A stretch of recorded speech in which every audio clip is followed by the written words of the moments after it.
Life in a medieval village, dirt bread, and absolutely no Wi-Fi. So before you get comfortable, take a moment to like the video and subscribe, but only if you genuinely enjoy what I do here. And let me know in the comments where you're tuning in from and what time it is for you. It's always fascinating to see who's joining us from around the world. Now dim the lights, maybe turn on a fan for that soft background hum, and let's ease into tonight's journey together. You wake up to the sound of a rooster that clearly doesn't understand the concept of sleeping in. It's still dark outside. What passes for dawn in late October in northern England is more of a suggestion than an actual event. The air in your one-room cottage feels thick and damp, like breathing through wet wool, which coincidentally is exactly what you're doing since your blanket is made of exactly that wet wool. You're lying on what medieval people generously call a bed, though it's really just a wooden frame supporting a sack stuffed with straw that's seen better centuries. The straw pokes through the rough linen like tiny medieval alarm clocks, each one designed to wake you up in increasingly uncomfortable ways. Your head rests on a pillow that's more concept than reality. A smaller sack of straw that's flattened into something resembling a very disappointed pancake. Next to you, your wife Margaret is already stirring, which means she's been awake for at least an hour, because women in medieval times don't get to sleep until dawn. They get to worry about everything until dawn, then get up and worry about everything some more, but with more lifting involved. She's muttering prayers under her breath, not because she's particularly devout this early, but because praying is the medieval equivalent of drinking coffee. It's how you convince your soul to participate in another day of this. Your three children are still unconscious in their corner of the room, piled together like a small human bonfire for warmth. Little Thomas, who's 8, sleeps with his mouth open, which you've learned is the medieval child's way of ensuring maximum cold air intake. Mary, who's 6, has somehow managed to wrap herself entirely in her section of the family blanket, creating what looks like a very small, snoring burrito. Baby Catherine, who's barely 2, sleeps with the profound peace of someone who hasn't yet realized how unpleasant everything is about to become. The smell in your cottage is what modern people would call rustic, though medieval people just call it air. It's a complex bouquet of unwashed humans, damp wool, wood smoke, and something that might be rotting vegetables but could also be last week's fish. There's also an undertone of what you've learned not to investigate too closely, though it's definitely coming from the corner where the chamber pot lives its sad, aromatic life. You can hear the village starting to wake up around you. Somewhere, someone's cow is expressing its opinion about the cold.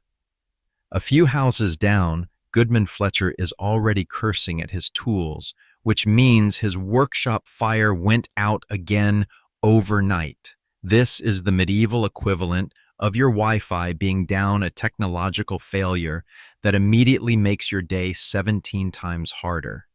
The single window in your cottage, and by window we mean a hole in the wall covered with a piece of oiled parchment, is starting to show the faintest hint of gray light. This is your cue to begin the daily medieval morning routine, which can be summarized as get dressed in yesterday's clothes, try not to freeze to death, and wonder if today is the day you'll finally understand why everyone insists this is all part of God's plan. You swing your legs off the side of your straw mattress, and immediately your feet encounter the packed dirt floor, which has the temperature and approximate friendliness of a gravestone. The cold shoots up your legs like medieval electricity, which is to say unpleasant and unavoidable. Your first task is getting the fire restarted, because without fire, you're basically just a very sad popsicle factory. The fireplace, if you can call a hole in the wall with some stones around it, a fireplace still has a few glowing embers from last night, which is the medieval equivalent of winning the lottery. Building a fire from scratch involves flint steel tinder and about 47 different ways for everything to go catastrophically wrong. You carefully blow on the embers, adding small pieces of kindling that you prepared yesterday, because medieval people quickly learned that preparation is the difference between a warm breakfast and eating frozen turnip soup.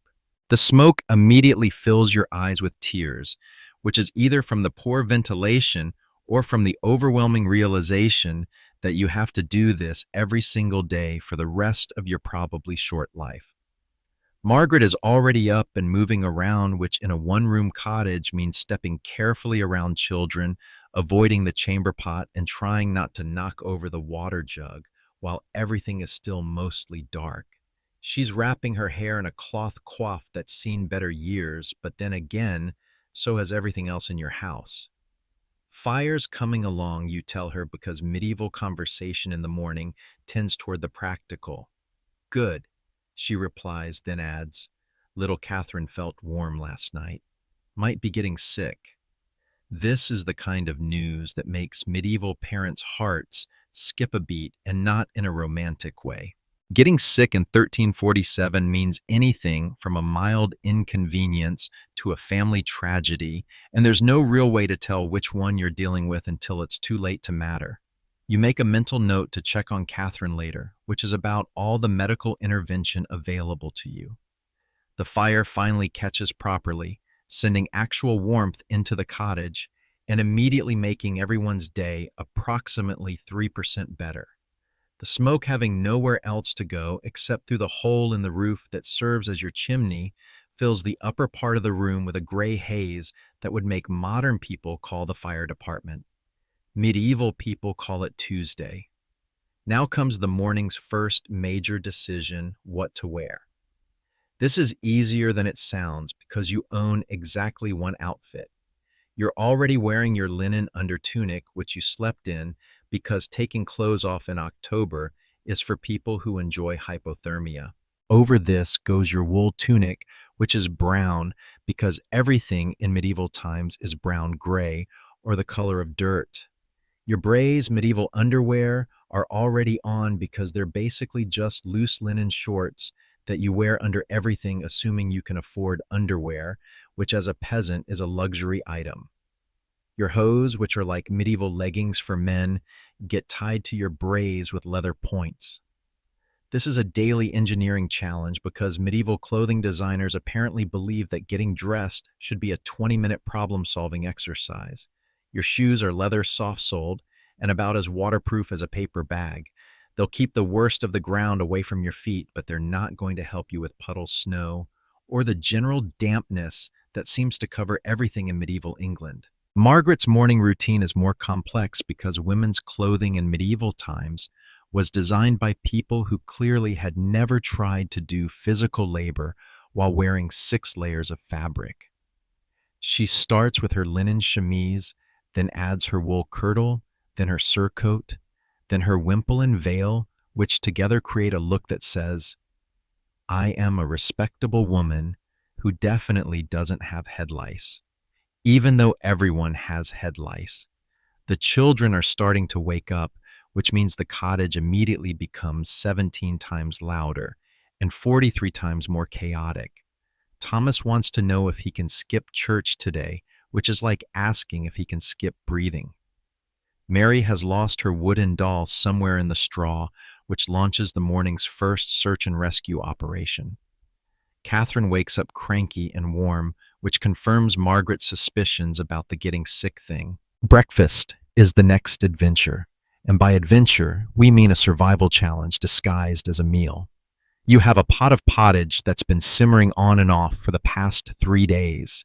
Pottage is medieval peasant food that can best be described as whatever didn't die in storage boiled until it surrenders. Today's version contains barley, some root vegetables that might have been turnips in their younger days, and a few herbs that Margaret gathered before they completely gave up on living. The bread is yesterday's loaf, which has achieved the approximate hardness of oak. You'll soak it in the pottage to soften it, creating a combination that tastes like wet cardboard with aspirations. There's small beer to drink because the water from the village well has that special medieval flavor that comes from being downstream from everyone's latrine. As you eat your breakfast, and eat is a generous term for what amounts to aggressive chewing, you can hear the village coming to life outside. Dogs are barking, which is the medieval alarm system. Someone's pig has gotten loose again, which is the medieval entertainment system.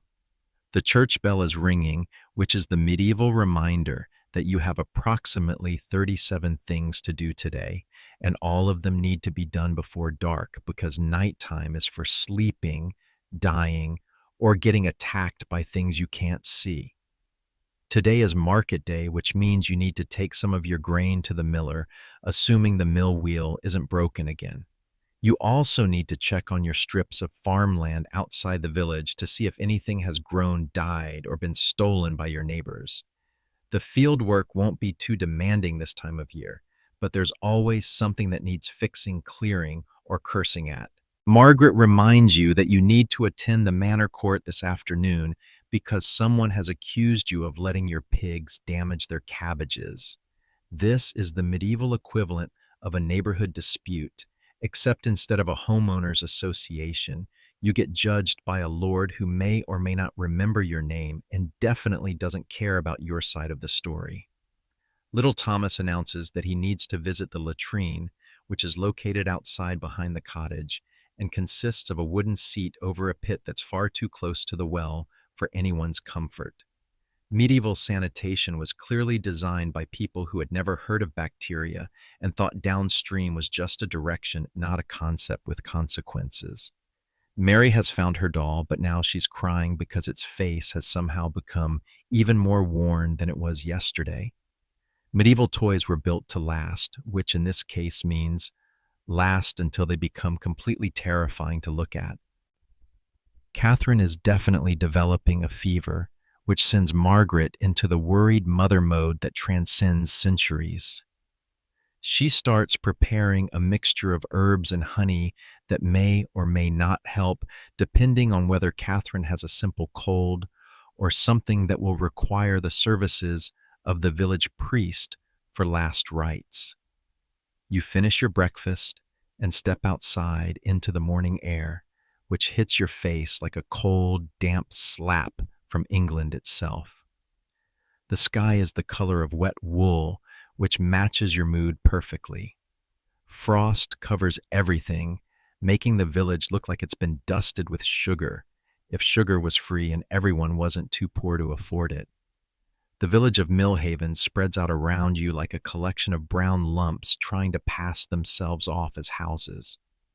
There are maybe 40 cottages, each one basically identical to yours, except for the creative ways they're falling apart. Some lean to the left, some lean to the right, and a few have given up on the concept of being vertical entirely.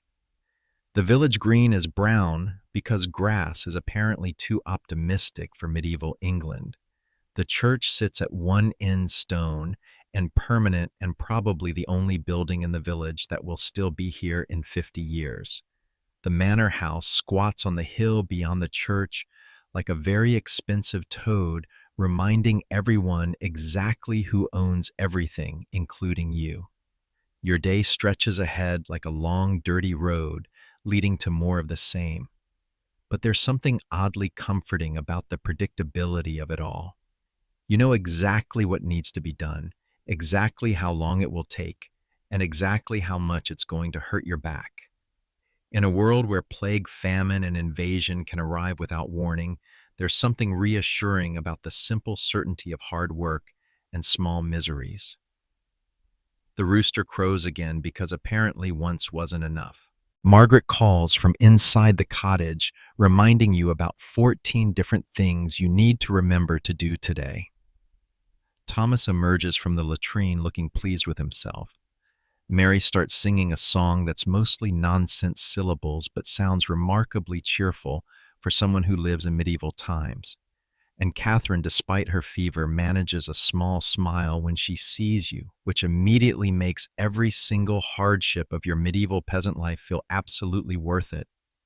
Because even in 1347, even in a world of dirt floors and head lice and plague and turnip soup, there are still moments of pure, uncomplicated joy. You just have to work really, really hard to find them.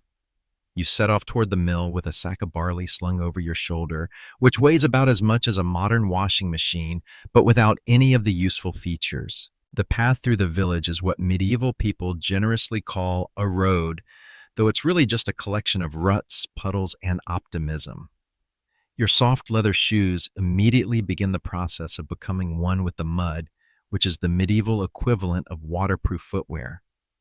The morning air carries the distinctive scent of Millhaven, which is part wood smoke, part barnyard, and part things we don't discuss in polite company. Every house you pass contributes its own aromatic signature to the village perfume. The baker's cottage smells like burnt bread and disappointment.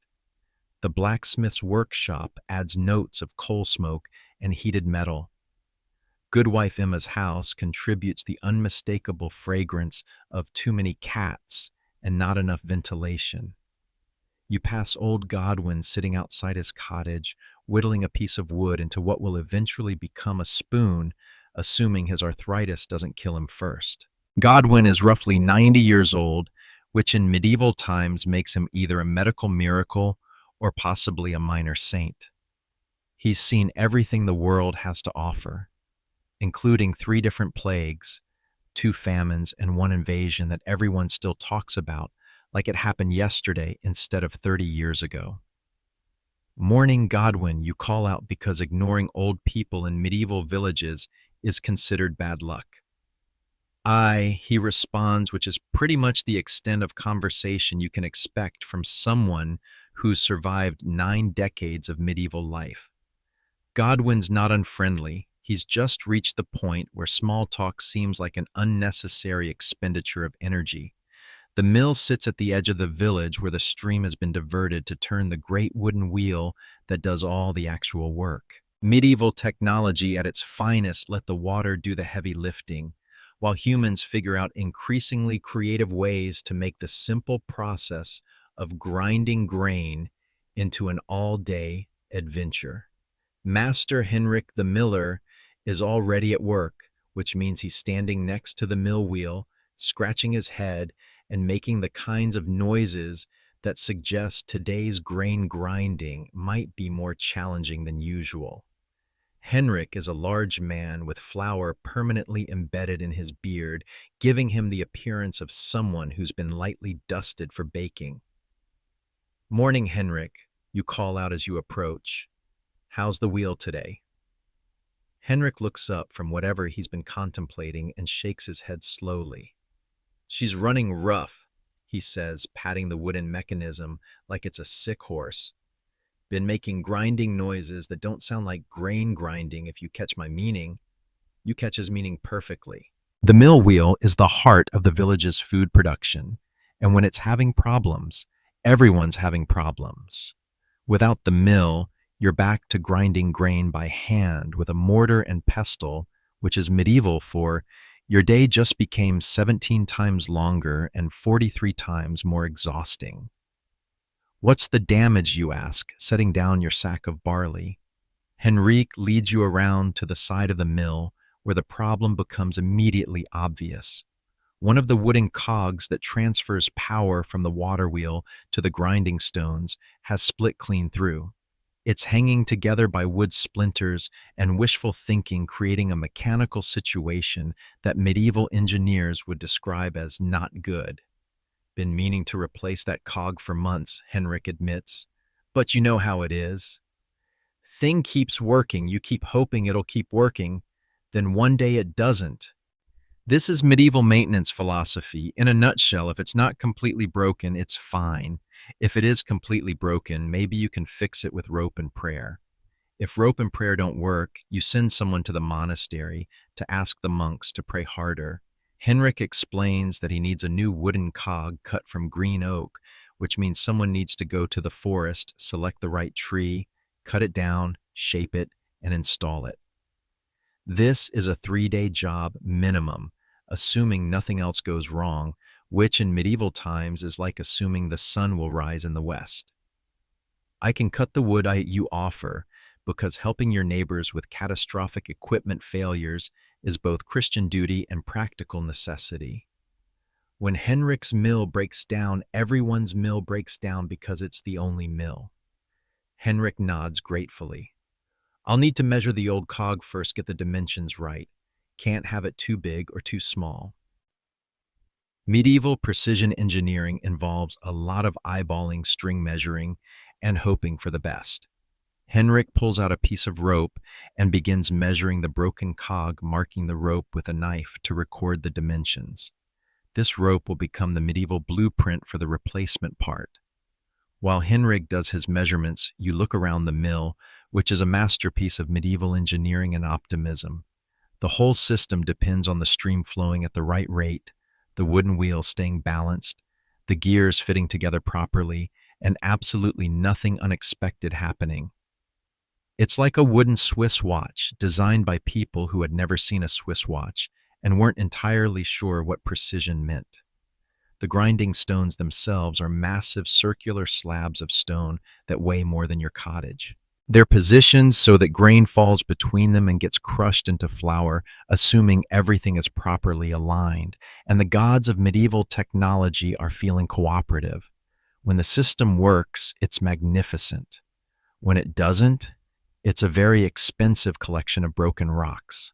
Found your problem, Henrik announces, holding up the split cog. See how the grain of the wood runs cut wrong, probably in a hurry, wood split along the grain line instead of across it. You examine the broken piece, which does indeed look like it was made by someone who understood trees in theory but had never actually worked with one. The wood grain runs lengthwise through the cog, creating a natural fault line that's been waiting for the right moment to express its opinion about poor craftsmanship. I'll cut the new one proper, you promise. Cross grain, good green oak. Henrik nods. And I'll fashion the fitting. Should have her running again by week's end.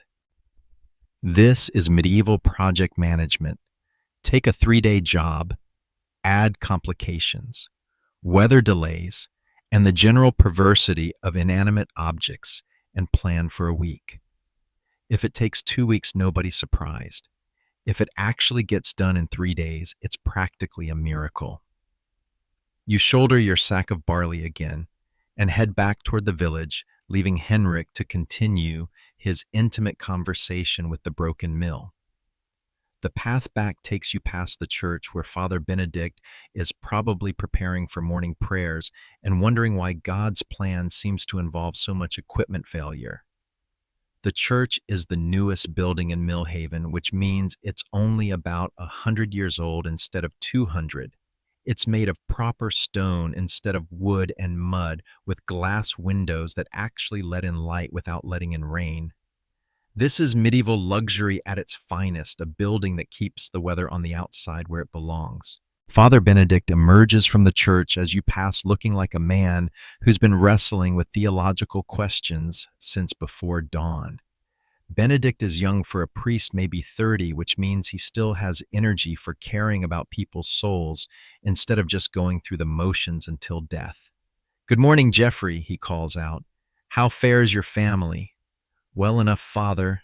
Little Catherine's feeling poorly, but nothing serious yet." Benedict nods seriously. Childhood illness is always serious in medieval times, where the line between feeling poorly and time to prepare for the afterlife can be surprisingly thin. I'll include her in morning prayers. Any specific concerns? Just a fever. Margaret's treating her with herbs. Good. Herbs and prayer make a powerful combination. God helps those who help themselves after all. This is medieval medical philosophy. Try everything, pray constantly, and hope for the best. Sometimes it works, sometimes it doesn't, but at least you feel like you're doing something constructive instead of just waiting around for fate to decide your future. You continue through the village, noting the morning activities of your neighbors. Goodman Fletcher is indeed cursing at his tools again, specifically at a piece of wood that apparently refuses to become the wheel he needs for someone's cart. Medieval carpentry involves a lot of negotiation with materials that have their own opinions about what they want to be. Goodwife Alice is hanging out washing on a line stretched between two posts, creating a display of brown-gray and brownish-gray clothing that represents the full spectrum of medieval fashion. The clothes hang limp in the damp air, like flags of surrender to the concept of ever being completely dry. Her daughter Joan is feeding chickens in their small yard, scattering grain, while the birds express their opinions loudly and with great enthusiasm. Medieval chickens are not the plump, docile creatures of modern farms. They're lean, aggressive, and perfectly capable of holding their own in a fight with anything smaller than a dog. You wave to Joan, who waves back with her free hand while continuing to throw grain with surgical precision. Joan is maybe 14, old enough to be considered practically an adult in medieval terms, which means she's already thinking about marriage, children, and the exciting prospect of spending the rest of her life doing exactly what she's doing right now, but in her own cottage. Near the village green, a group of children are playing a game that involves running around in circles while making noise. This is medieval entertainment at its finest, physically exhausting, completely pointless, and enormously fun. The rules, if there are any, seem to involve catching each other and then running away, which is basically the foundation of all human interaction. You recognize little Thomas among the children, which means he's somehow escaped his morning chores again. This is a skill that 8-year-old boys have perfected across all centuries, the ability to disappear precisely when there's work to be done and reappear immediately when the work is finished. The sight of playing children always makes you think about your own childhood, which feels both very recent and impossibly distant. You were probably Thomas's age when you first started helping with serious farm work, learning that life was mostly about making things grow, keeping things alive, and preventing things from falling apart. Simple goals, but surprisingly difficult to achieve. As you approach your cottage, you can see smoke still rising from your chimney, which means Margaret has kept the fire going. This is no small accomplishment in a house where the chimney is basically a hole in the roof with delusions of grandeur. Keeping a fire burning all day requires constant attention, regular feeding, and occasional negotiations with wind patterns that seem designed to blow smoke into your eyes at the worst possible moments. Margaret appears in the doorway as you approach, holding Catherine, who definitely looks more feverish than she did an hour ago. Catherine's usually bright eyes are slightly glassy, and she's got that particular expression that sick children wear, confused about why everything feels wrong and slightly betrayed by a body that usually works perfectly well. "How's our girl?" you ask, reaching out to touch Catherine's forehead, which feels warm enough to toast bread on. "Warmer," Margaret says simply. "I've given her willow bark tea and honey. She's not hungry, but she's drinking." This is medieval pediatric medicine. Identify symptoms, apply traditional remedies, and hope that whatever's wrong resolves itself before it becomes something worse. The willow bark tea is actually surprisingly effective. It contains the same active ingredient as modern aspirin, but nobody in 1347 knows why it works, just that it sometimes does. You set down your sack of barley and take Catherine from Margaret's arms.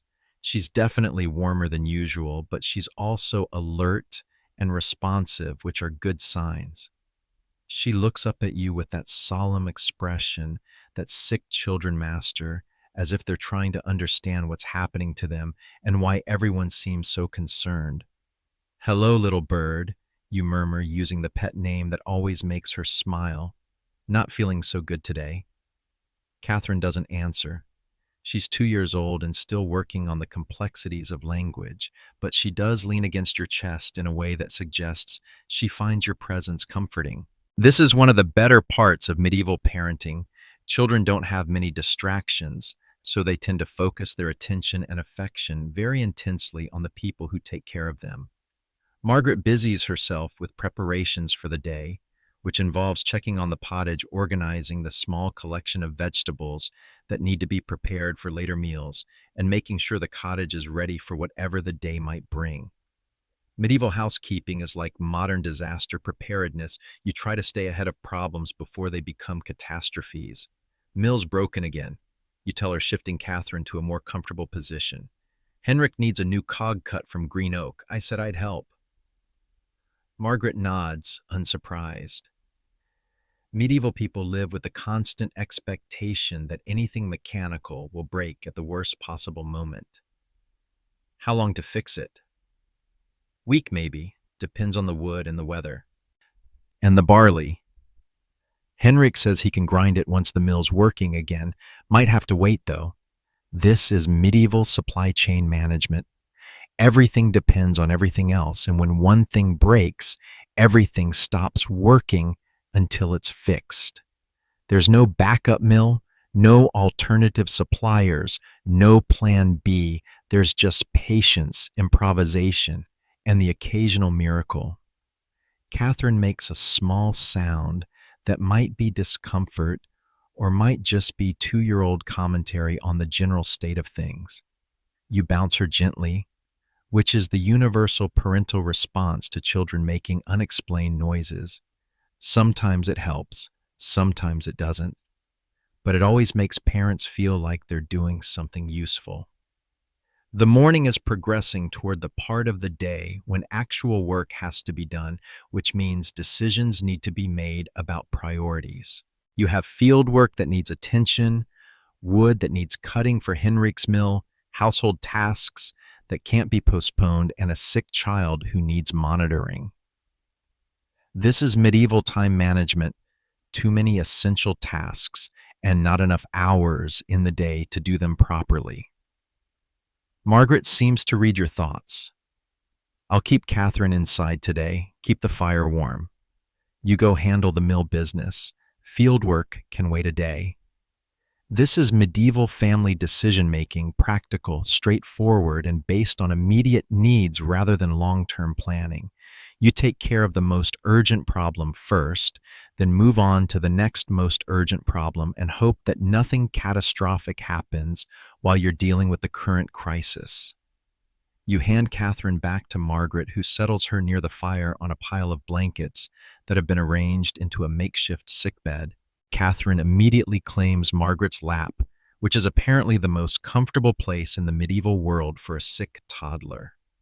The sight of your wife and youngest daughter sitting by the fire, surrounded by the simple tools and possessions that make up your entire material world, strikes you as simultaneously humble and profound. This is your life, a one-room cottage, a small family, and the endless daily work of staying alive and keeping everyone fed, warm, and reasonably healthy.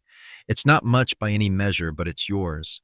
And in a world where plague, famine, and warfare can destroy everything without warning, the simple fact of having a family, a home, and enough food for today feels like a remarkable achievement. You grab your axe and head out to find Henrik and get started on the business of fixing the mill, because in medieval times, when something breaks, you fix it. There's no calling a repair service, no ordering replacement parts, no warranty to claim. There's just you, your tools, and the stubborn determination to make things work again. As you walk back toward the mill, you can hear Catherine coughing softly in the cottage behind you, and you offer up a quick prayer to whatever saint handles sick children and broken mill wheels. In medieval times, you take all the help you can get, both divine and practical. The forest begins just beyond the village fields, marked by a boundary that's both legal and psychological. On one side, you have the cultivated world of human intention, strips of farmland, hedgerows, and the general sense that everything has been arranged according to some kind of plan. On the other side, you have nature, which has its own ideas about organization and doesn't particularly care about human convenience. You carry your axe over your shoulder, which is a tool that deserves respect in medieval times. A good axe is expensive, essential, and dangerous. It's also one of the few pieces of equipment that can make the difference between successfully completing a task and spending the rest of your significantly shortened life explaining to people why you didn't get the job done. Your axe has a wooden handle made from ash that you shaped yourself, fitted to a steel head that cost more than most people earn in a month. The steel was forged by the village blacksmith during one of his better days when the iron was cooperating and the fire was burning at the right temperature. Medieval metallurgy is part science, part art, and part prayer to the gods of molten metal. Henrik walks beside you carrying a length of rope, some wooden wedges, and a measuring stick that he's carved with marks indicating the dimensions of the replacement cog. Henrik knows wood the way other people know gossip intimately, with personal opinions about every variety and strong feelings about proper treatment. Looking for green oak, he explains as you enter the forest. Not too young, not too old. Wood that's strong, but still has some give to it. This is medieval materials science selecting natural resources based on generations of accumulated knowledge passed down through families who learned the hard way that choosing the wrong tree can result in equipment failure at precisely the worst moment.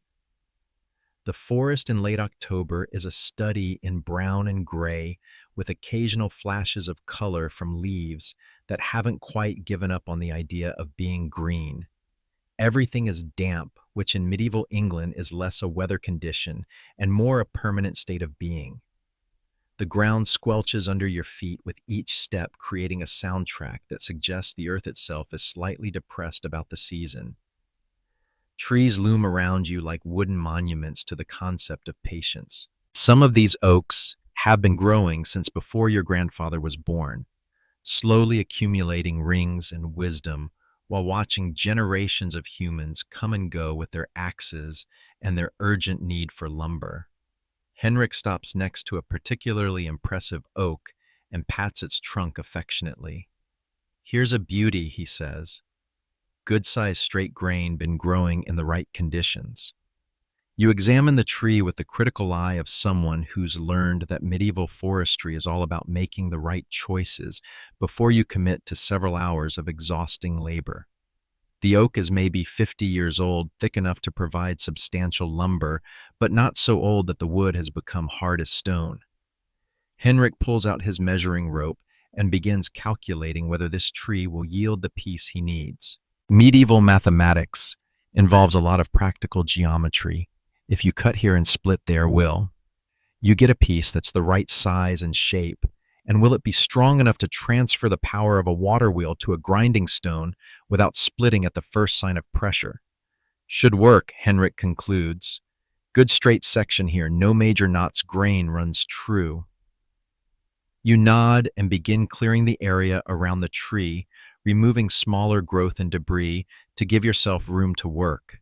Medieval lumbering is a careful process that begins long before the first axe strike. You need to plan your cutting angle, clear an escape route, and make sure the tree will fall where you want it instead of where gravity and wind decide it should go. The actual cutting begins with marking the tree to ensure a clean, controlled fall. Henrik uses his knife to score the bark where you'll make your cuts, creating a visual guide for the axe work. This is medieval engineering. Simple tools, careful planning, and the knowledge that mistakes in tree felling can be fatal. You begin with the undercut, a horizontal cut on the side where you want the tree to fall. This requires precision because the angle and depth of this cut will determine everything that happens next. Too shallow, and the tree won't fall properly. Too deep, and you'll weaken the tree so much that it might fall on you instead of away from you. Medieval axe work is surprisingly technical. Each stroke has to be placed precisely, cutting across the grain of the wood to remove chips rather than just bouncing off the surface. The rhythm becomes almost meditative. Lift the axe, aim, strike, remove the chip, repeat. Your body settles into the pattern of controlled violence that turns a living tree into useful lumber. Henrik watches your technique with the critical eye of someone who's seen too many people injure themselves through impatience or poor form. Good angle, he comments. Keep it consistent. Sweat begins to build despite the cool October air. Medieval physical labor is like a full-body workout designed by someone who's never heard of rest periods. Your shoulders, back, and arms all work together to power each axe stroke while your legs maintain balance and your core keeps everything coordinated. After 20 minutes of steady cutting, you've created a substantial notch in the side of the tree. This is the moment when medieval forestry becomes medieval gambling. You've committed to the cut, and now you have to trust that your calculations were correct and that the tree will cooperate with your plans. The back cut is even more critical. This cut made on the opposite side of the tree has to be perfectly positioned to create the conditions for a controlled fall. Too high, and the tree will hang up on its own wood. Too low, and it might fall backward onto you. Just right, and the tree will pivot on the remaining wood and fall exactly where you want it. You begin the back cut with extra care, checking your angle against Henrik's guidance. Medieval teamwork in action. One person does the dangerous work, while the other person provides commentary encouragement and early warning if everything starts to go wrong. The sound of the axe striking wood echoes through the forest, a rhythmic percussion that announces human intention to any wildlife in the area. Squirrels pause in their acorn, gathering to observe these large, noisy creatures who seem determined to rearrange the forest according to their own mysterious purposes. As you cut deeper into the back of the tree, you begin to hear the subtle sounds that indicate things are going according to plan. The wood starts to creak softly like an old man stretching after a long nap. This is the tree beginning to shift its weight, preparing for the controlled fall that will end its 50-year career as a vertical oak and begin its new life as a mill component. There, Henrik says quietly, she's starting to go. You step back and watch as physics takes over from human effort. The tree begins to lean slowly at first, then with increasing momentum as gravity overcomes the resistance of the remaining wood. The creaking becomes a groaning, then a series of sharp cracks as the wood fibers finally give way. The oak falls with the majesty and finality that only large trees can achieve, crashing through the smaller growth and landing with a thud that you feel through your feet. Birds explode from the surrounding trees, expressing their opinions about humans and their noisy projects in language that transcends species barriers. Perfect, Henrik says with satisfaction. Fell exactly where we wanted, no hang-ups, clean break. You both stand for a moment looking at what you've accomplished. A living tree has become raw material, but there's no sense of triumph in it. Medieval people understand that taking life, even plant life, is a serious business that should be done with purpose and respect. This tree will become part of the mill that feeds the village, which seems like a worthy fate for 50 years of growing. Now comes the harder work, turning a fallen tree into the specific piece of wood that Henrik needs for his mill. The oak lies before you like a wooden puzzle that you need to solve with hand tools and medieval engineering principles. Henrik walks along the length of the fallen tree, examining the trunk for the best section to use. He's looking for wood that's free of knots, has straight grain, and is the right thickness for the cog he needs to create. This is medieval quality control. Careful inspection followed by educated guessing about how the wood will behave once it's cut and shaped. Here, he says, pointing to a section about 6 feet from the base of the tree, good clear wood right diameter should split clean. You begin the process of cutting the trunk into manageable sections, which involves more axe work, but with different technique. Instead of the precise cutting required for felling, this is more about power and endurance. You're essentially chopping through a tree trunk that's lying on the ground, which means every stroke has to fight through wood fiber that's supported by the earth below. Medieval physics in action, cutting through a supported beam requires more energy than cutting through an unsupported one because the ground absorbs the force of your axe strikes instead of allowing the wood to give way cleanly. This means more sweat, more time, and more opportunities for your hands to develop the kinds of blisters that make simple tasks like holding a spoon into daily adventures and pain management. After an hour of steady chopping, you've cut through the trunk and isolated the section that Henrik needs. The piece of oak is roughly 3 feet long and about 8 inches in diameter, which should provide enough material for the mill cog with some extra wood left over for adjustment and error correction. Now comes the really technical part, splitting the log into the rough shape of the cog. This requires Wedge's patience and an understanding of how wood grain works when you're trying to convince it to split in specific directions. Henrik positions his wooden wedges along the end of the log, following the natural lines of the wood grain. Medieval woodworking is all about working with the material instead of against it, using the natural structure of the wood to achieve the results you need. You drive the wedges into the wood with the back of your axe, creating controlled splits that follow the grain lines. This is surprisingly satisfying work. Each blow of the axe drives the wedge deeper, and you can hear the wood beginning to separate along its natural fault lines. "There she goes," Henrik says, as the first major split opens up along the length of the log. Clean split following the grain perfect. Medieval woodworking success is measured in clean split straight lines and pieces that end up roughly the size and shape you intended. When everything goes right, it feels like magic. When it goes wrong, it feels like the wood has a personal grudge against you and your entire family. The log splits into several sections, one of which is approximately the right size for Henrik's mill cog. It's not finished. It will need hours of careful shaping with smaller tools, but it's close enough to prove that the tree you selected was the right choice for the job. Henrik examines the rough cog with the critical eye of someone who understands that mill equipment failure can affect the entire village food supply. "Good wood," he pronounces. "This'll make a strong cog should last years." You help him load the rough lumber onto the improvised sled that you brought for hauling the wood back to the village. Medieval transportation technology, wooden runners, rope handles, and the understanding that getting heavy things from one place to another requires more planning than most people realize. The trip back through the forest is slower and more difficult because you're now dragging a substantial piece of oak lumber over ground that seems specifically designed to catch sled runners and provide maximum resistance to forward progress. Medieval logistics in action.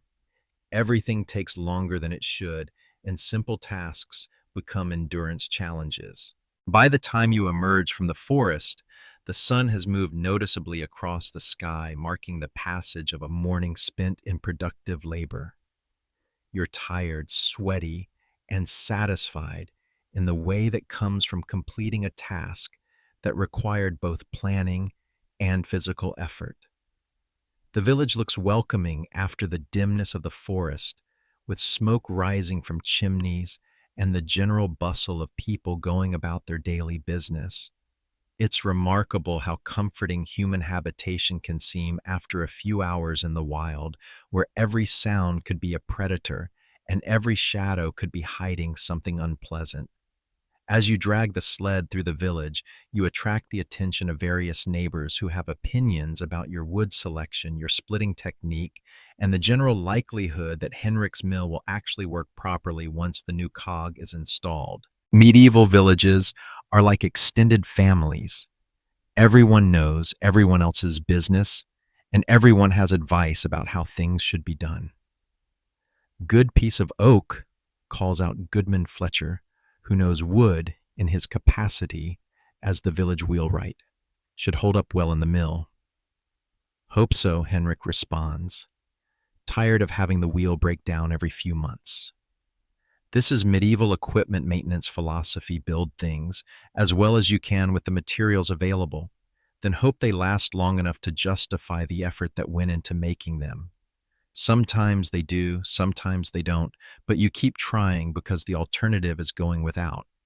You help Henrik haul the wood to his workshop behind the mill, where it will spend the next few days being transformed from rough lumber into a precisely shaped cog that will transfer power from the water wheel to the grinding stones. This is medieval manufacturing individual craftsmen using hand tools to create the components that keep village life functioning. Henrik's workshop is a testament to the medieval principle that if you need something done, you'd better know how to do it yourself. The space is filled with tools that Henrik has made modified or inherited from his father: chisels, draw knives, augers, and measuring devices that exist in no modern workshop but were essential for medieval millwrights. Should have the new cog ready by week's end, Henrik says, running his hands over the rough lumber. Then we can get the mill running proper again. You nod and head back toward your cottage, thinking about the various tasks that still need to be completed before the day is finished. Medieval time management is like playing chess with an opponent who keeps changing the rules. You make plans, circumstances intervene, and you adapt as best you can while trying to stay ahead of the various small disasters that constitute daily life. As you approach your cottage, you can hear Catherine coughing inside, which reminds you that mechanical problems are not the only challenges facing your family today. Medieval parenting involves constant monitoring of children's health because the line between slightly sick and serious problem can be crossed very quickly in a world without modern medicine. Margaret appears in the doorway as you approach, and her expression tells you immediately that Catherine's condition has not improved during the morning. If anything, she looks more concerned than she did when you left. "How is she?" you ask. "Worse," Margaret says simply. "Fever's higher, and she's having trouble breathing." This is the kind of news that makes medieval parents' hearts stop. Breathing problems in young children can escalate from concerning to life-threatening very quickly, and the available treatments are limited to traditional remedies that may or may not be effective. You follow Margaret into the cottage where Catherine lies on her makeshift bed near the fire. She's clearly uncomfortable, breathing rapidly and shallowly with the flushed appearance that comes with a significant fever. Her eyes are bright but unfocused, and she seems to be looking through you rather than at you. "I've been giving her willow bark tea and honey," Margaret says, "but she's not responding like she usually does." Medieval medical decision-making is based on experience, tradition, and prayer because those are the only tools available. When traditional remedies aren't working, you have limited options. Try different remedies. Seek advice from people who might know more than you do, or prepare for the possibility that the situation is beyond human intervention. "Should we send for the priest?" you ask, voicing the question that's been forming in your mind since you saw Catherine's condition. Margaret nods slowly. "Might be wise. Better to have Father Benedict here if—" She doesn't finish the sentence because saying the words makes possibilities feel more real. Medieval superstition holds that speaking about death can invite it, so families often discuss serious illness in euphemisms and incomplete sentences. You send Thomas to fetch Father Benedict because 8-year-old boys can run faster than tired adults, and because having a specific task helps children feel useful during family crises. Thomas takes off toward the church with the particular urgency that children display when they understand that something important is happening but aren't quite sure what. While you wait for the priest, you sit next to Catherine's bed and try to project calm confidence that you don't feel. Medieval parenting involves a lot of emotional management, staying strong for your children while privately worrying about all the things that could go wrong and all the things you can't control. Catherine opens her eyes and looks at you with the solemn expression that sick children master. She seems to recognize you, which is encouraging, but she also seems very far away, as if her illness has created a barrier between her and the rest of the world. "Hello, little bird," you say softly, using the pet name that usually makes her smile.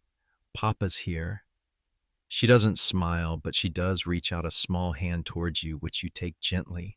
Her hand feels hot and dry, like holding a small coal from the fire. The fever is definitely higher than it was this morning, which means that whatever is making her sick is getting worse instead of better. Margaret continues her careful nursing, offering Catherine small sips of cool water and adjusting her blankets to keep her comfortable without overheating her. Medieval nursing is based on common sense tradition and the understanding that comfort and care can sometimes make the difference between recovery and decline.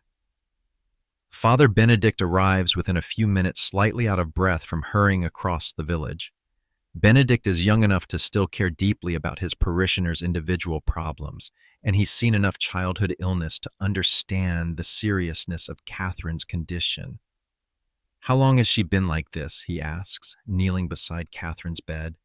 "Since this morning," Margaret replies. "Started yesterday with just a slight fever. Now she's much worse." Benedict nods and places a gentle hand on Catherine's forehead, both checking her temperature and offering the comfort of human touch. Medieval medicine recognizes that caring presence can be as important as any specific treatment. "We'll pray for her," he says simply, "and we'll ask God to guide us in caring for her." This is medieval crisis management, combined practical care with spiritual support and hope that the combination will be enough to see the family through the crisis. It's not sophisticated by modern standards, but it's what's available, and it often provides the emotional strength that families need to endure difficult times. Benedict leads the family in a prayer for Catherine's recovery, asking God to heal her illness and give the family strength to care for her.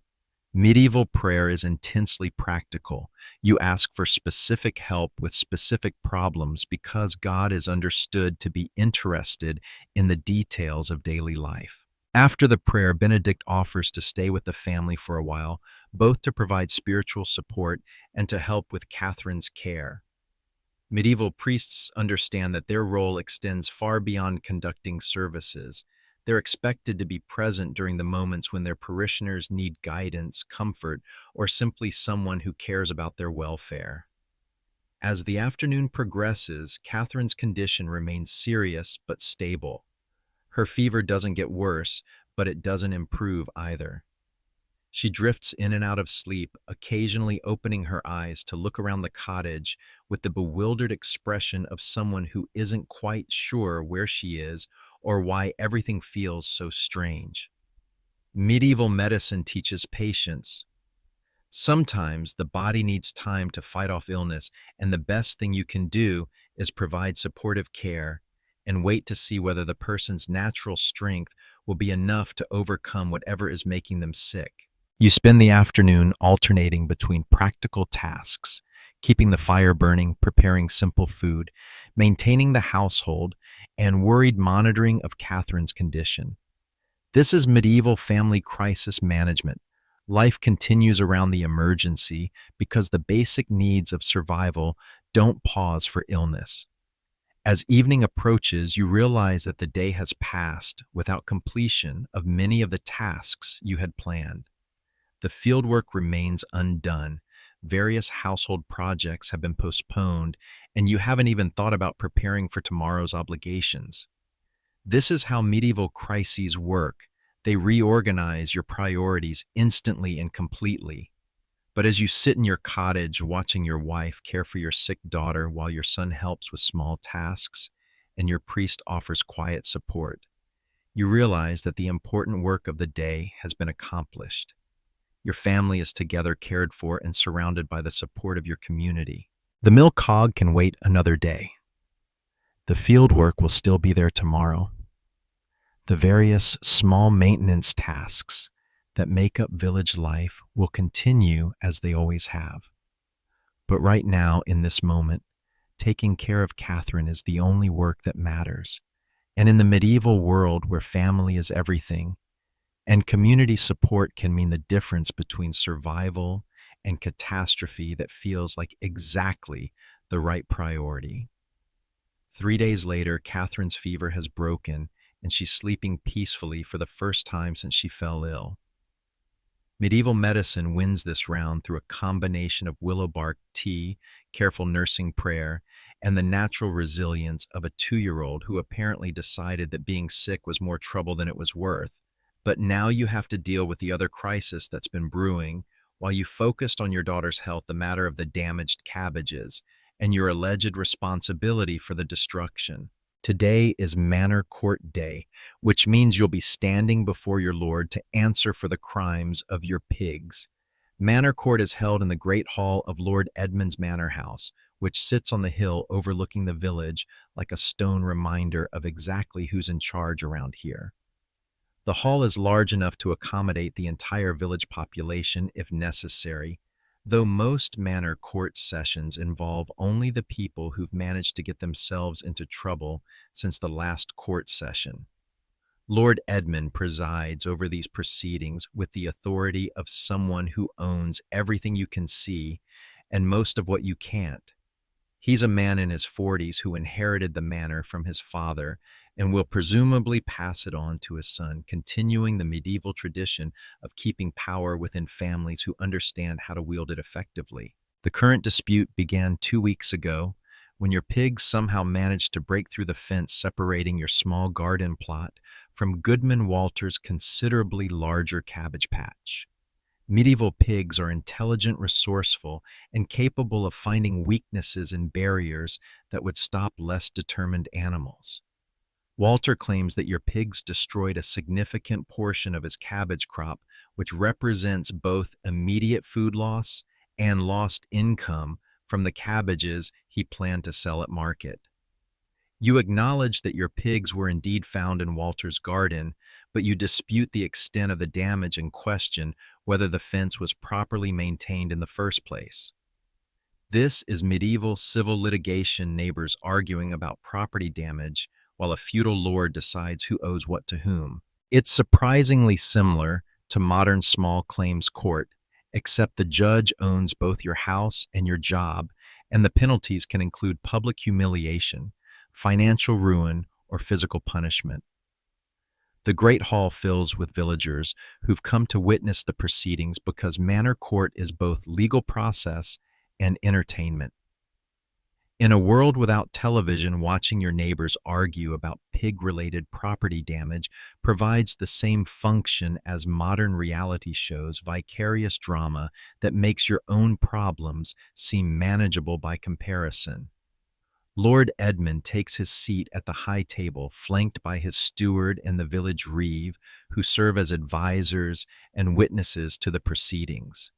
Medieval justice is theoretically impartial, but it's administered by people who have their own interests and relationships to consider. "Bring forward the matter of Walter Miller versus Geoffrey Plowman," announces the steward, which is your cue to step forward and prepare to defend your pig's reputation.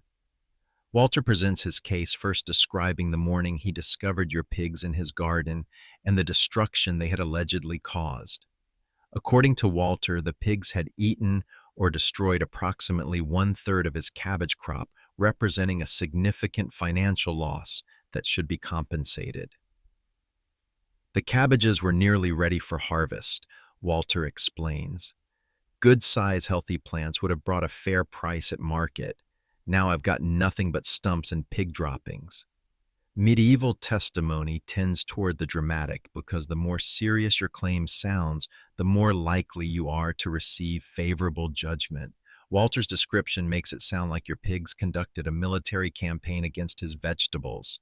Now it's your turn to present your defense, which focuses on the condition of the fence that was supposed to keep your pigs out of Walter's garden. You argue that the fence was poorly maintained and that a reasonable pig could be expected to take advantage of gaps in the barrier. The fence had gaps wide enough for a child to walk through, you tell Lord Edmund. My pigs didn't break down a proper fence. They walked through holes that were already there. This is medieval legal strategy: shift responsibility from your animals to your neighbor's maintenance standards. If Walter didn't properly maintain the fence, then he shares responsibility for any damage that resulted from inadequate barriers. Lord Edmund listens to both presentations with the expression of someone who's heard this exact same argument dozens of times before. Medieval manor courts deal with a surprisingly repetitive set of disputes: property damage, boundary disagreements, unpaid debts, and accusations of various minor crimes. The judge calls for witnesses, which brings forward several neighbors who have opinions about both the fence condition and the extent of the pig damage. Medieval justice is community-based. Your neighbor's testimony carries significant weight because they're the people who live with the consequences of the court's decisions. Goodwife Agnes testifies that she saw the fence gaps before the pig incident and warned Walter that his barriers needed repair. This supports your defense and suggests that Walter knew about the problem but failed to address it. Goodman Thomas, on the other hand, testifies that your pigs have a history of escaping and causing problems, which suggests a pattern of negligence on your part. Medieval character evidence your past behavior is considered relevant to current accusations. After hearing all the testimony, Lord Edmund announces his decision. In the matter of pig damage versus fence maintenance, he finds that both parties share responsibility for the incident. Walter failed to maintain proper barriers, but you failed to properly secure your animals. The judgment requires you to compensate Walter for half the value of the damaged cabbages, which amounts to approximately 3 days' wages. It also requires both you and Walter to repair the fence to proper standards before the next court session. This is medieval compromise justice. Nobody gets everything they want, but nobody loses everything either. Both parties leave the court slightly dissatisfied, but not ruined, which is probably the best outcome available in a dispute where both sides have valid points. Lord Edmund also issues a general reminder to all villagers about the importance of maintaining proper fences and controlling domestic animals. Medieval manor courts serve an educational function. Public resolution of disputes teaches everyone about behavioral expectations and community standards.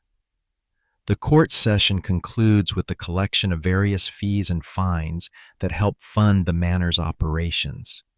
Medieval justice isn't free. Court costs, filing fees, and administrative charges ensure that legal proceedings contribute to the lord's income while providing dispute resolution services. As you leave the great hall, you reflect on the morning's proceedings. The judgment feels fair, even though it costs you money you can't easily afford. Walter bears some responsibility for the inadequate fence, but your pigs did eat his cabbages, so compensation is appropriate. The walk back through the village gives you time to consider the broader implications of the morning's legal adventure. Medieval community life requires constant negotiation between individual needs and collective welfare. Your pigs need to forage, but Walter's cabbages need protection. The fence represents the compromise that allows both needs to be met. Margaret greets your return with the news that Catherine is sitting up and asking for food, which is the medieval equivalent of a complete medical recovery. 2-year-olds who are hungry enough to complain about the available food options are definitely on the road to complete health. "How did the court go?" Margaret asks. "Could have been worse. Have to pay Walter for half his cabbages and fix the fence." "Fair enough. The fence did need work." This is medieval spousal consultation, practical discussion of legal outcomes without extended analysis of justice theory. The court made its decision, the family budget will absorb the cost, and life will continue with better fences and more carefully supervised pigs. The afternoon brings the work of fence repair, which requires cooperation between you and Walter despite the morning's legal adversity. Medieval community relationships are remarkably resilient. You can argue in court and still work together when practical necessity requires collaboration. Walter provides half the materials for the new fence while you provide the other half and most of the labor. This seems like a reasonable division of responsibility, and it ensures that both parties have an investment in maintaining the barrier properly. The fence repair work gives you and Walter a chance to discuss the morning's court proceedings without the formal constraints of legal testimony. Away from Lord Edmund's judgment, you can acknowledge that both your pigs and his fence maintenance contributed to the problem. Your pigs are clever, Walter admits as you work on setting fence posts. Found every weak spot in the barrier. Your cabbages were probably irresistible, you reply. Hard to blame pigs for being pigs. This is medieval conflict resolution move past the formal legal process to practical cooperation and mutual understanding. Communities work better when neighbors can disagree about specific issues without developing permanent hostility. The new fence is stronger and more carefully constructed than its predecessor, with properly set posts and tightly woven branches that should keep your pigs in your garden and Walter's cabbages in his.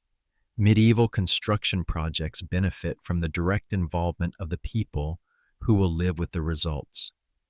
As you finish the fence work, Henrik appears with news about the mill repairs. The new cog has been shaped, fitted, and installed, and the mill wheel is running smoothly for the first time in months. This means village grain production can return to normal, which affects everyone's food security. Grinding backlog should be cleared by week's end, Henrik reports.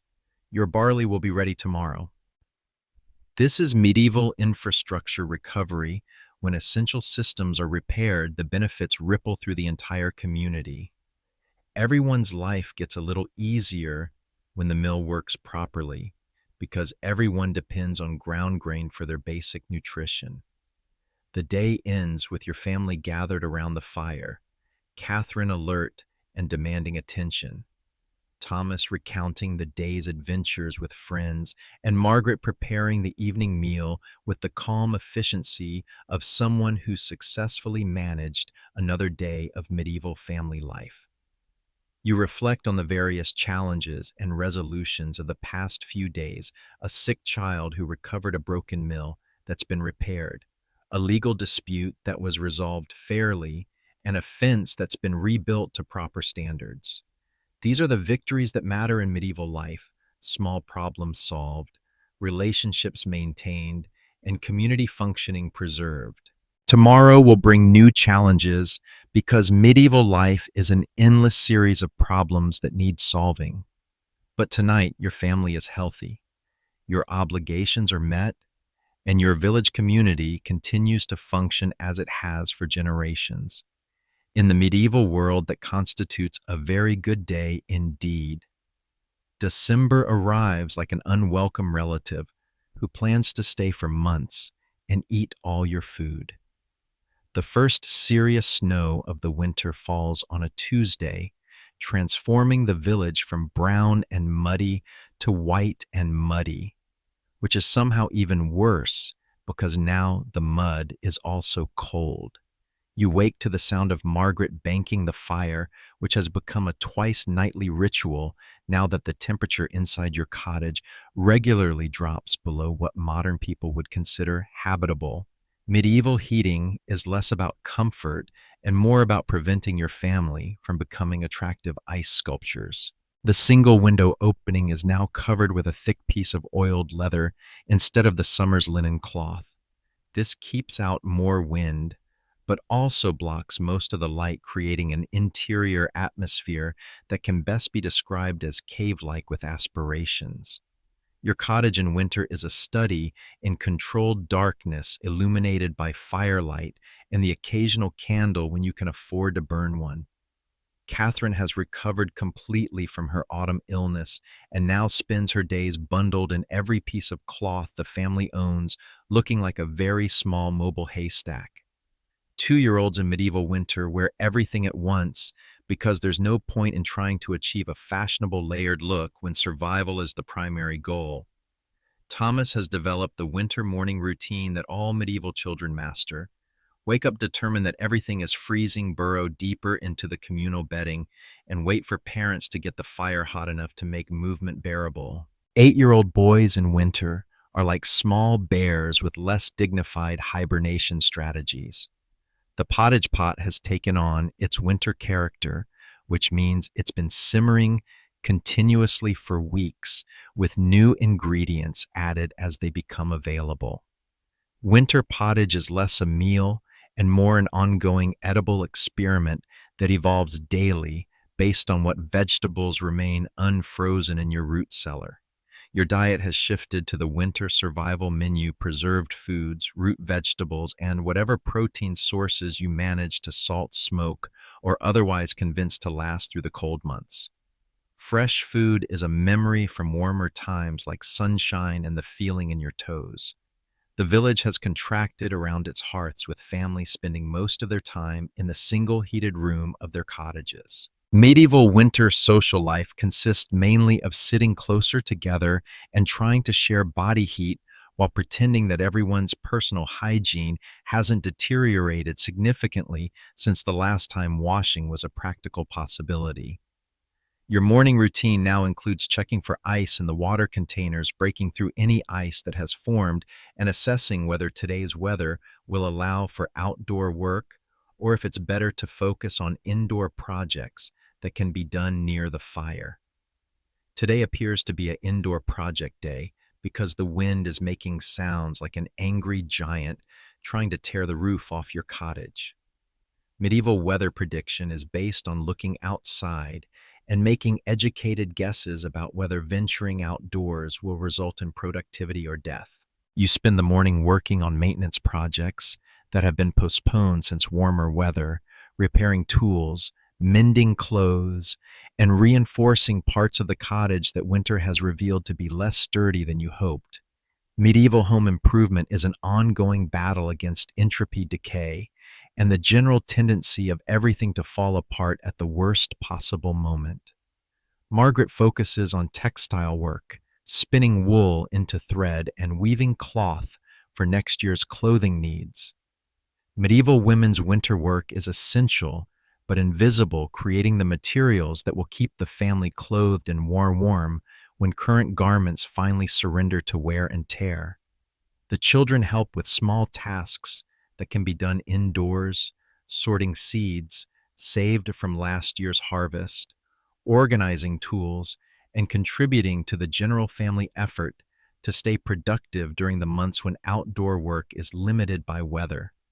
Medieval winter requires careful resource management. Your family planned for this season by preserving food, gathering fuel, and preparing clothing and shelter to last through months of cold weather. Everything you eat, burn, or wear between now and spring had to be acquired and stored during the warmer months. The root cellar beneath your cottage contains the family's food insurance: turnips, carrots, onions, and cabbages buried in sand to prevent freezing. Medieval food storage is a combination of practical knowledge and hope that your preservation methods will work long enough to get you through to next year's harvest. Your supply of firewood, carefully stacked against the side of your cottage, represents months of summer and autumn work, cutting, splitting, and hauling fuel. Medieval heating requires enormous amounts of wood, and running out before spring means choosing between freezing and burning furniture. The preserved meat hanging in your cottage rafters, what little you could afford to salt and smoke, provides occasional protein to supplement the winter diet of grain-based meals. Medieval meat preservation is an expensive luxury that most peasant families can afford only in small quantities. As the day progresses, neighbors begin visiting each other's cottages because winter isolation can drive people to seek company, even when traveling between houses requires significant bundling and preparation. Medieval social life adapts to weather conditions. When outdoor gathering is impractical, people come indoors.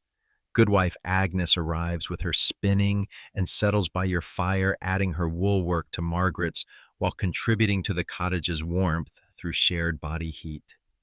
Medieval women's work is often communal, combining practical productivity with social interaction that makes long winter days more bearable. The conversation centers on village news, family updates, and speculation about when the current cold spell might break. Medieval winter entertainment consists largely of talking about the weather, discussing neighbors' affairs, and sharing stories that everyone has heard multiple times but finds comforting in their familiarity. Agnes brings news that the miller's wheel has frozen solid, which means no grain grinding until the weather warms enough to free the mechanism. This is the kind of community crisis that affects everyone's food supply and requires collective problem solving. Henrik's trying to break the ice with hammers, Agnes reports, but it's thick as a man's arm and hard as stone. Medieval technology meets winter physics. When water freezes around essential machinery, the only solutions involve patience, persistence, and careful application of blunt force. Modern people would use heating elements or chemical de-icers. Medieval people use hammers and prayer. The frozen mill represents a food security crisis for the entire village. Without ground grain, families will have to resort to eating whole grains that are harder to digest and cook, or attempt to grind grain by hand, using methods that are exhausting and inefficient. You volunteer to help with the ice-breaking effort because community problems require community solutions. Medieval village life is based on mutual aid. When essential services fail, everyone contributes to restoring them because everyone depends on their functioning. The trip to the mill requires serious preparation. You bundle in every piece of warm clothing you own, wrap your face against the wind, and prepare for a walk through snow that's knee-deep in some places and considerably deeper where it's drifted against buildings and fences. Medieval winter travel is a serious undertaking even for short distances. The path to the mill, normally a 5-minute walk, becomes a 20-minute expedition through snow that seems designed to make every step as difficult as possible. The mill presents a spectacular sight. The great wooden wheel is encased in ice like a frozen sculpture, with icicles hanging from every spoke and crossbeam. The creek that normally flows freely beneath the wheel has become a solid mass of ice that locks the mechanism in place. Henrik and several other men are attacking the ice with various tools, hammers, axes, iron bars, and a lot of creative cursing that suggests they've been at this for hours without significant progress. Medieval ice removal is back-breaking work that produces impressive amounts of sweat despite freezing temperatures. Ice is solid all the way through, Henrik explains. Can't get the wheel to budge even a fraction. Medieval engineering meets natural forces when winter decides to shut down your technology. Human effort sometimes isn't enough to restore functionality. The ice has essentially welded the mill wheel to its supports, creating a mechanical problem that can't be solved by brute force alone. You join the ice-breaking effort, adding your hammer and energy to the collective attempt to free the mill wheel. The work is exhausting and often feels futile because medieval ice removal produces small chips and larger frustrations in roughly equal measure. After 2 hours of concentrated effort, the group has managed to clear ice from about 1/4 of the wheel, revealing the wooden mechanism beneath. Progress is measurable but slow, and it's clear that freeing the entire wheel will require days of similar work. Medieval project management in winter accept that everything takes longer than it should, plan for weather delays, and maintain the persistent effort that eventually overcomes seemingly impossible obstacles. The mill will be freed eventually, but it won't happen quickly or easily. As evening approaches, you return to your cottage with the satisfied exhaustion that comes from productive physical labor in challenging conditions. Medieval winter work is harsh, but rewarding. You can see the results of your effort, and you know that your contribution helps solve a problem that affects your entire community. Margaret has kept the fire burning, and the cottage warm during your absence, which means you return to an environment that feels tropical compared to the outdoor conditions. Medieval winter comfort is relative. Anything warmer than the outside air feels luxurious when you've spent hours working in freezing temperatures. The family gathers around the fire for the evening meal, which consists of pottage enhanced with a small piece of preserved meat and bread that Margaret has warmed by the fire. Medieval winter dining emphasizes warmth and calories over variety or flavor. The goal is to provide enough energy to maintain body heat through the night. Catherine sits on your lap while you eat, which provides warmth for both of you while allowing her to share small bites of your meal. Medieval family dining is communal by necessity. Shared food, shared warmth, and shared stories that connect the family through long winter evenings. As the evening progresses, the cottage fills with the comfortable sounds of family life. Margaret's spinning wheel, Thomas practicing with his wooden sword, Catherine's soft singing, and the constant crackling of the fire that provides both light and heat. You reflect on the day's work and the community effort to solve the meal problem. Medieval winter survival depends on cooperation, persistence, and the understanding that individual families can't overcome seasonal challenges alone.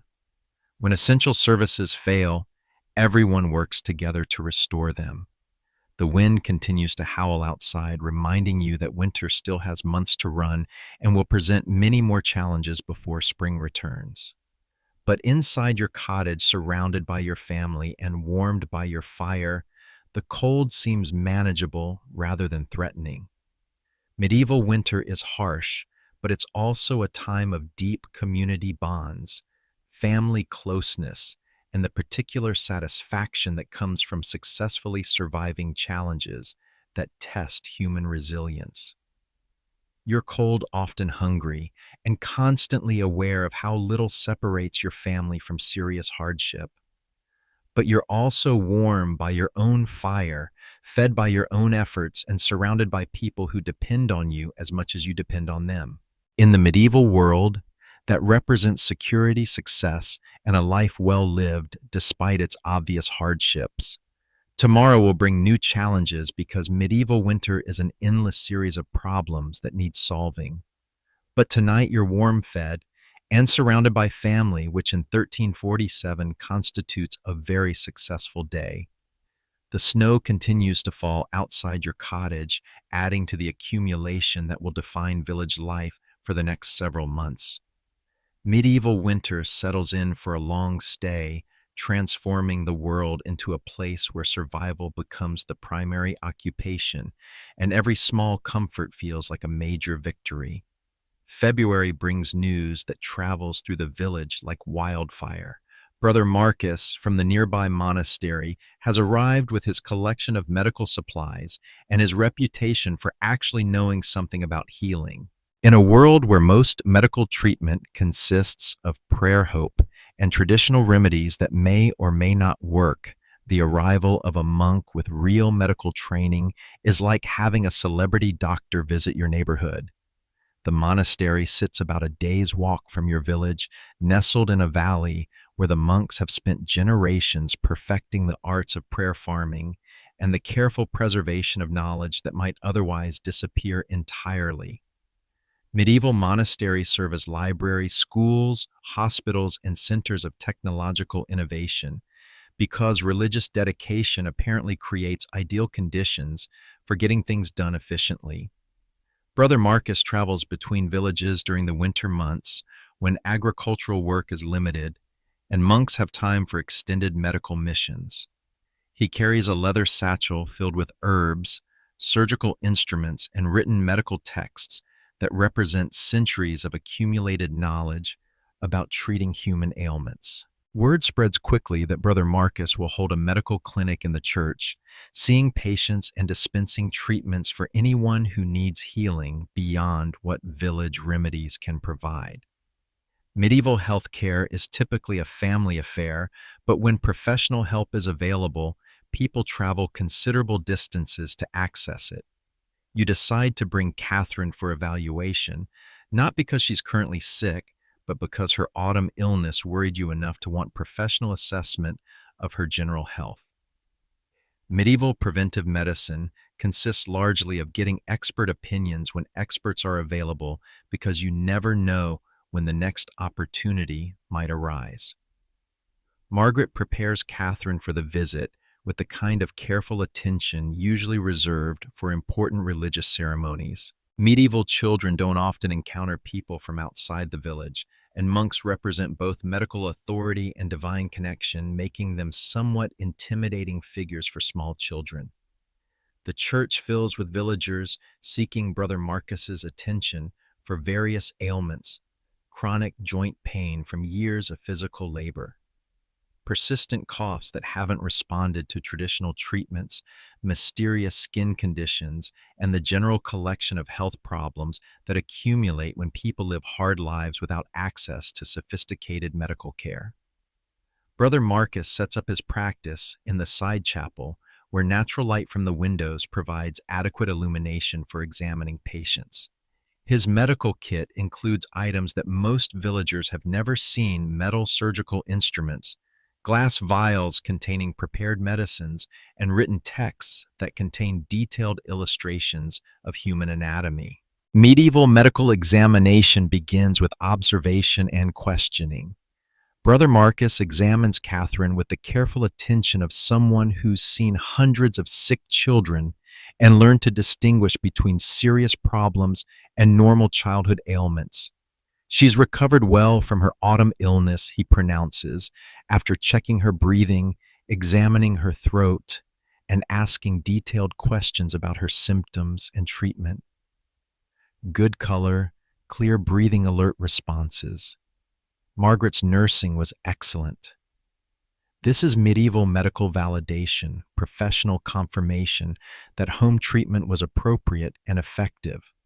Medieval families often worry that their medical knowledge is inadequate, so expert reassurance provides significant emotional relief. Brother Marcus also examines you, Margaret and Thomas, providing general health assessments that medieval families rarely receive. His examination reveals the expected collection of minor problems. Thomas has developed a slight curvature of the spine from carrying heavy loads.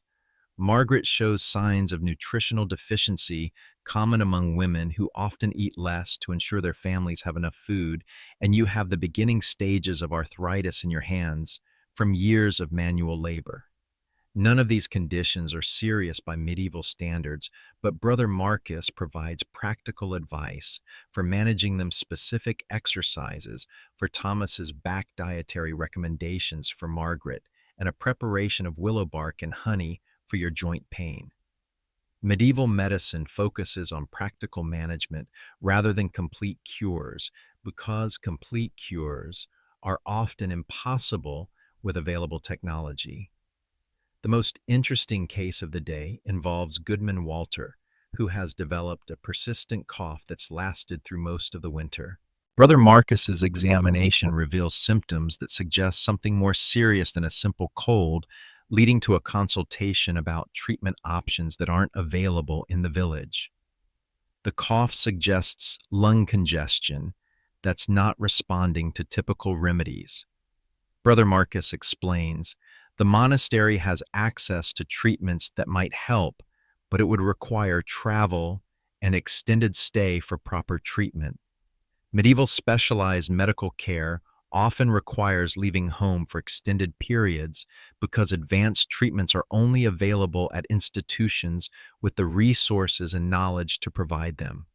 For peasant families, this creates difficult decisions about whether medical benefits justify the costs and disruption of extended absence. Walter decides to try monastery treatment because his cough has been getting worse and is affecting his ability to work. This is medieval medical decision-making. When home remedies fail and professional help is available, you take advantage of it even if it requires significant sacrifice. Brother Marcus also provides the village with updated information about epidemic diseases, which is crucial intelligence in a world where plague, smallpox, and other infectious diseases can devastate communities without warning.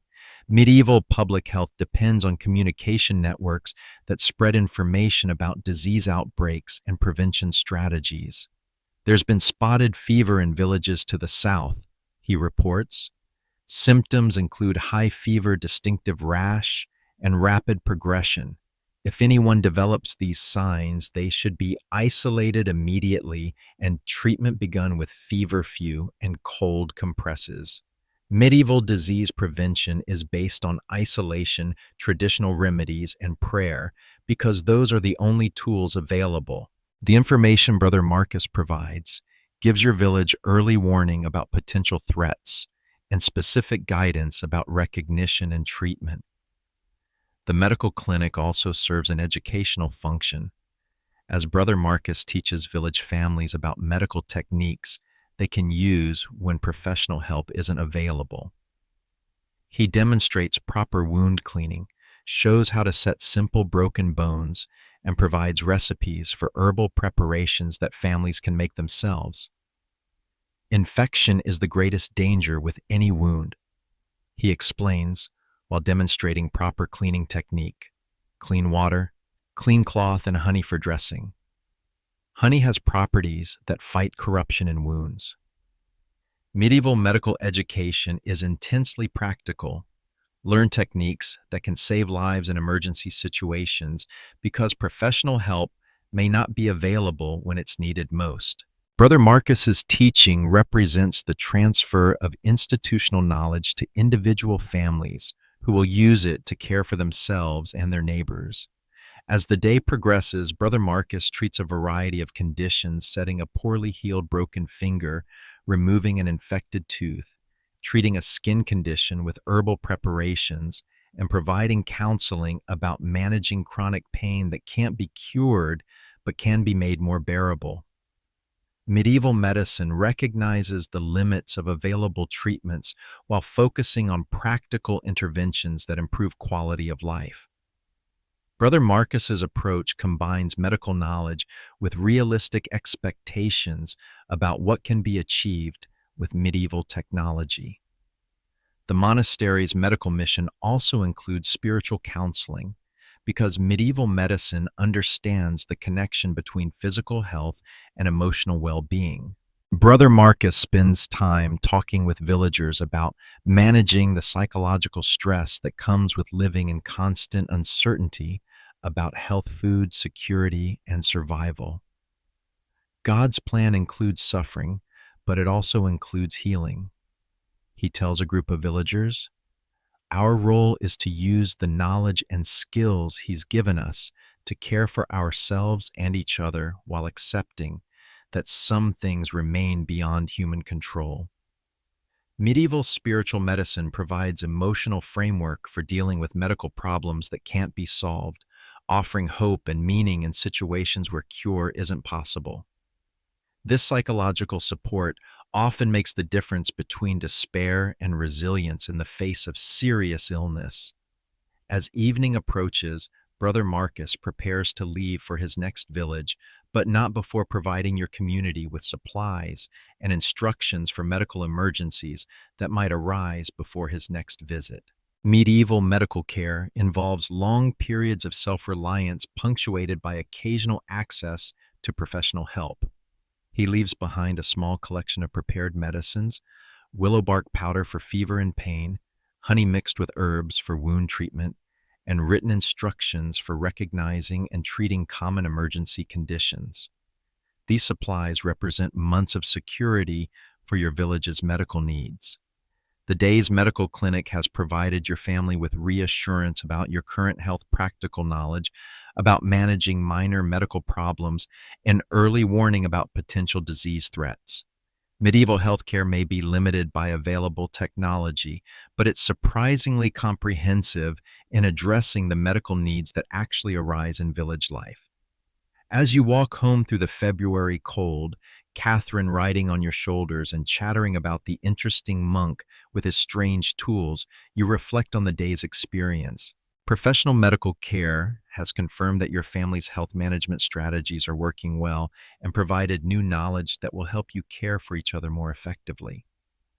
Medieval medicine may seem primitive by modern standards, but it's based on centuries of careful observation, systematic testing of treatments, and the accumulation of knowledge about what works in practice.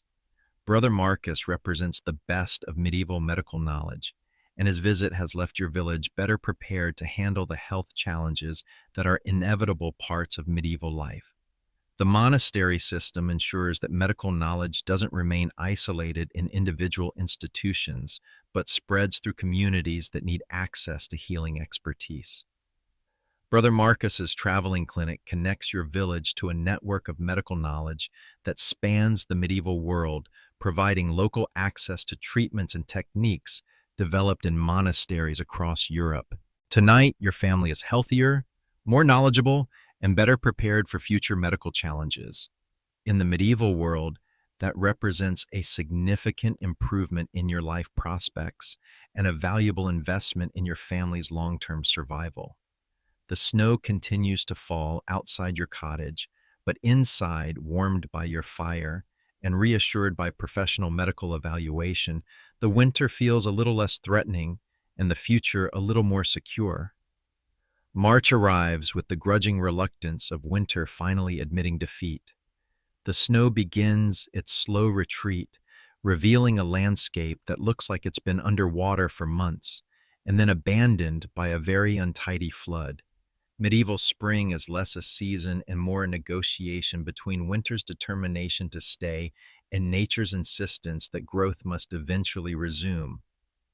The first signs of seasonal change appear in your cottage as the morning light through your window starts arriving earlier and staying longer. Medieval timekeeping is based on natural light cycles, so spring announces itself by gradually extending the useful hours of each day. This feels like gaining extra life because medieval productivity is directly limited by available daylight. Your family begins the cautious optimism that characterizes medieval spring, acknowledging that winter is loosening its grip while remaining prepared for the inevitable late-season storms that remind everyone that seasonal transitions are rarely smooth or predictable.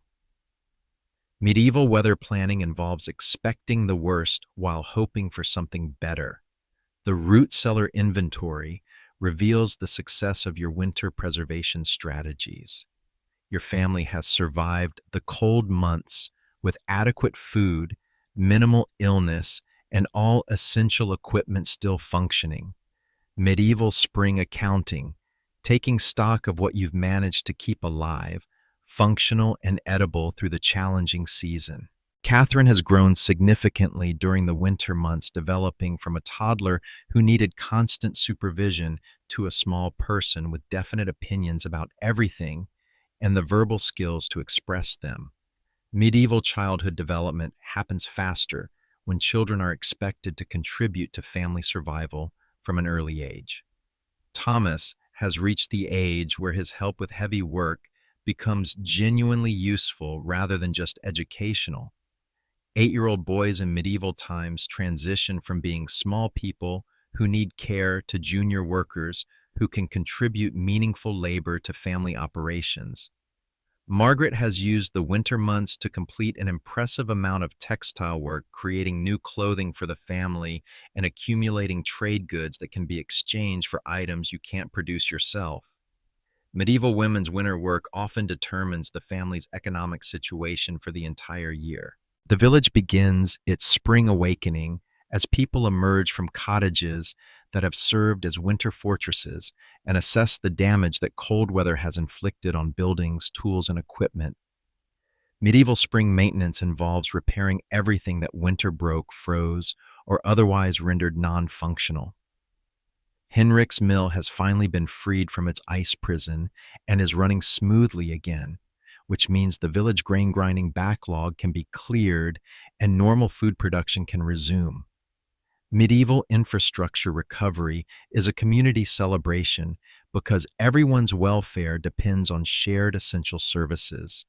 The fieldwork begins with ground preparation for spring planting, which requires careful assessment of soil conditions, drainage problems, and the various ways that winter weather has rearranged your carefully maintained agricultural systems. Medieval farming is an ongoing battle against entropy weather and the general tendency of nature to ignore human plans.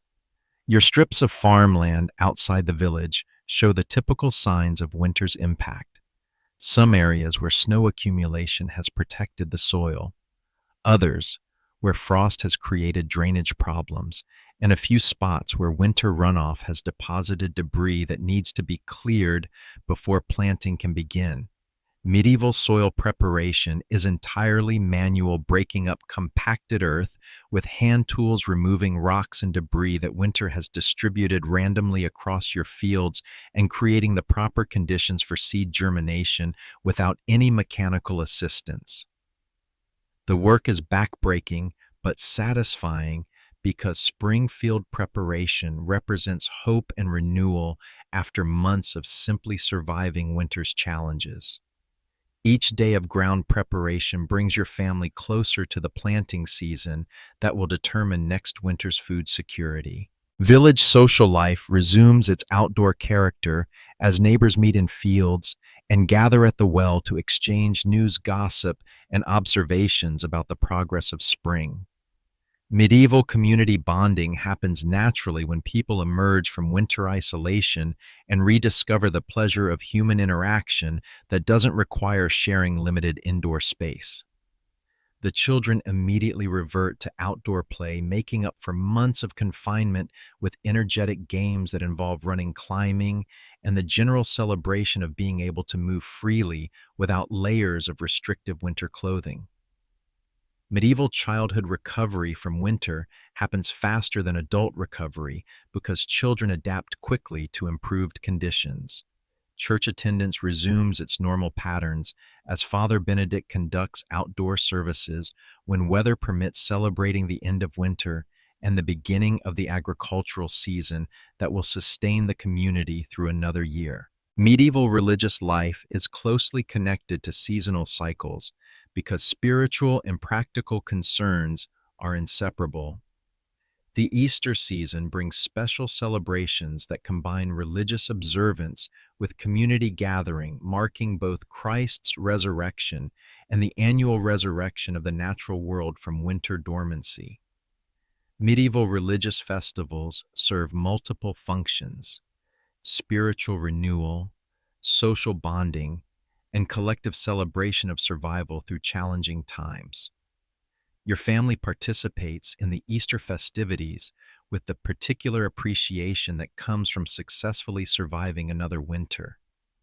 Medieval celebrations are more meaningful when they mark genuine achievements rather than arbitrary dates, and reaching spring alive and healthy represents a significant accomplishment. The monastery sends word that Brother Marcus will return for a spring medical visit, providing follow-up care for winter patients and general health assessments for families who want to ensure they're prepared for the demanding work of the agricultural season.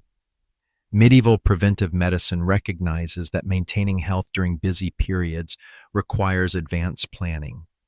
Walter returns from his monastery stay with his cough significantly improved and a collection of medical knowledge that he shares with other villagers. Medieval medical information spreads through informal networks of people who've received treatment and can teach others about effective remedies and techniques. The spring also brings news from the wider world, reports of political developments, trade opportunities, weather patterns in other regions, and the general information that connects your isolated village to larger events and trends. Medieval communication networks may be slow, but they're surprisingly comprehensive in spreading important news. Traveling merchants begin to appear on the roads again, offering trade opportunities and bringing news from other communities. Medieval spring commerce resumes as winter-isolated communities reconnect with broader economic networks and exchange accumulated goods for items they can't produce locally. You trade some of Margaret's winter textile work for iron tools that need replacement salt for food preservation and other essential items that can't be manufactured in your village. Medieval economics is based on practical exchange of necessary goods rather than accumulation of wealth for its own sake. The spring planting begins with careful selection of seeds saved from last year's harvest, combined with new seeds acquired through trade or gift exchange with other farmers. Medieval agriculture depends on maintaining seed varieties through careful preservation and selective breeding techniques passed down through generations. Each day of spring work builds toward the summer growing season that will determine your family's survival through next winter. Medieval agriculture is an annual cycle of hope, hard work, and uncertainty where success depends on weather, pests, disease, and dozens of other factors beyond human control. But as you work in your fields watching Catherine chase butterflies, while Thomas helps with planting and Margaret tends the garden plot that will provide vegetables for the coming year, the uncertainty feels manageable rather than threatening. Your family has survived another winter, learned new skills, and strengthened the community bonds that provide security in an insecure world. Medieval life may be hard, unpredictable, and often uncomfortable, but it's also deeply connected to natural cycles, family relationships, and community support systems that provide meaning and stability, even when material conditions are challenging. The sun grows stronger each day, the earth warms under your hands as you work, and the first green shoots of new growth appear in your fields. Medieval spring represents renewal possibility and the eternal human faith that hard work and careful planning can create a better future despite the obstacles and uncertainties that define daily life. As evening falls and your family gathers around the fire that no longer fights desperately against winter cold but provides comfortable warmth for the evening meal, you reflect on the year's cycle and your place within it. Medieval life is difficult, but it's also profoundly meaningful in ways that connect individual families to larger patterns of community, season, and tradition. Tomorrow will bring new challenges because medieval life is an endless series of problems that need solving. But tonight, surrounded by family and warmed by the promise of spring, the future feels full of possibility rather than just survival. The medieval world may be harsh and unforgiving, but it's also home. And for a peasant family in 1347, having a secure home, healthy children, and the knowledge and skills needed to face whatever challenges arise represents a life well lived and a legacy worth preserving. The story ends as it began, with a family waking to another day of medieval life. But now you understand the depth of knowledge, skill, and determination required to thrive in a world that offers few guarantees, but many opportunities for those willing to work hard, care for each other, and maintain the community bonds that make survival possible. Medieval life isn't simple or easy, but it is deeply human in ways that connect across centuries. The same challenges that face your medieval family: keeping loved ones healthy, maintaining adequate shelter, producing enough food, managing relationships with neighbors, and finding meaning in daily work are the fundamental concerns of human existence in any era. The tools and techniques may change, but the essential work of building a family, contributing to a community, and creating a life worth living remains remarkably consistent across time. Medieval peasants may seem distant from modern experience, but their daily struggles and small victories reveal the timeless patterns of human resilience, creativity, and hope that continue to define the human experience. And in that continuity, there's something both humbling and reassuring: the understanding that people have always found ways to create meaningful lives even under the most challenging circumstances, and that the work of being human, caring for family, supporting community, and facing uncertainty with determination and hope is the same whether you're wielding a medieval plow or typing on a modern keyboard. The medieval village sleeps under stars that still shine today, and tomorrow will bring another day of the endless essential work of staying alive and keeping the people you love safe, fed, and warm. Some things never change, and perhaps that's exactly as it should be.